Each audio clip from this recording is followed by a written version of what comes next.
Friends అందరికి నమస్కారం అండి. బ్యాంక్ అకౌంట్ మినిమం బ్యాలెన్స్ పైన ఆర్బీఐ ముఖ్య ప్రకటన అంటూ లేటెస్ట్ అప్డేట్ అయితే రావడం జరిగిందండి. సో ఆ వివరాలు ఏంటనేది కూడా వీడియో తెలుసుకుందాం. వీడియోని చివరి వరకు చూడండి, అర్థమవుతుంది. మరోసారి ఛానల్ వస్తే తప్పకుండా సబ్స్క్రైబ్ చేసుకోండి. చూస్తున్నారు కానీ లైక్ చేయడం మర్చిపోతున్నారు.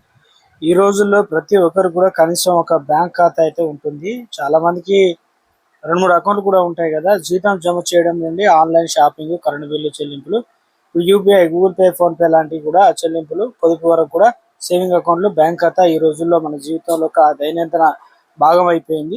అది కొన్నిసార్లు ఖాతాలో డబ్బులు తక్కువగా ఉన్నప్పుడు లేదా కనీస నిల్వలు నిర్వహించినప్పుడు ఎంత మెయింటైన్ చేయాలో అంత మెయింటైన్ చేయనప్పుడు జరిమానా విధిస్తారు.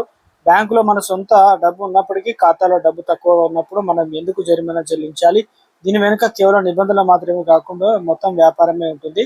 అంటే బ్యాంకులు కేవలం సేవా రుసుము ఛార్జీలు వసూలు చేస్తాయి కదా, అసలు ఎందుకు వసూలు చేస్తాయి అనేది చూస్తే రుసుముల నుండే డబ్బు సంపాదిస్తుందని చాలా మంది అనుకుంటారు. కానీ వాస్తవం వేరు. బ్యాంకుల అతిపెద్ద ఆదాయం వనరు రుణాలు ఇవ్వడమే.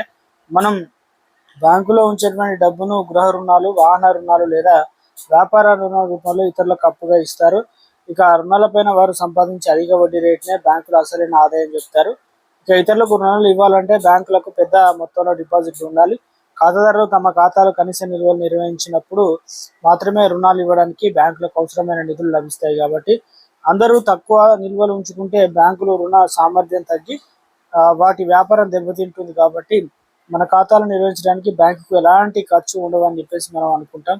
కానీ నడిచే ప్రతి బ్యాంక్ ఖాతా భారీ నిర్వహణ ఖర్చు ఉంటుంది. ఏటీఎం నెట్వర్క్లు, net banking, mobile app, software, customer care, మొత్తం సాంకేతికత వ్యవస్థ నడపడానికి బ్యాంక్ కోట్ల రూపాయలు ఖర్చు చేస్తుంది. అందుకే చాలా తక్కువ డిపాజిట్లు ఉన్న ఖాతాలు బ్యాంకు లాభం తీసుకురావు. ఆ ఖర్చులను సమతుల్యం చేయడానికే వారు పెనాల్టీ ఛార్జీలు విధిస్తాయి. బ్యాంకుల నుండి వసూలు చేసే జరిమానా డబ్బులు ఏ ప్రత్యేకత సేవలకు ఉపయోగించారు. ఈ బ్యాంకు డబ్బులు వడ్డీయేతర ఆదాయం ఖాతాలోకి వెళ్తుంది. ఇక సులభంగా చెప్పాలంటే బ్యాంక్ ఖాతాలో మినిమం బ్యాలెన్స్ నిర్వహించకపోవడం వల్ల వినియోగదారులు కలిగే ఆర్థిక నష్టాన్ని భర్తీ చేయడానికి జరిమానా డబ్బులు బ్యాంకు అయితే సహాయపడుతుందని చెప్పేసి మొత్తానికి అప్డేట్ అయితే ఇవ్వడం జరిగిందన్నమాట.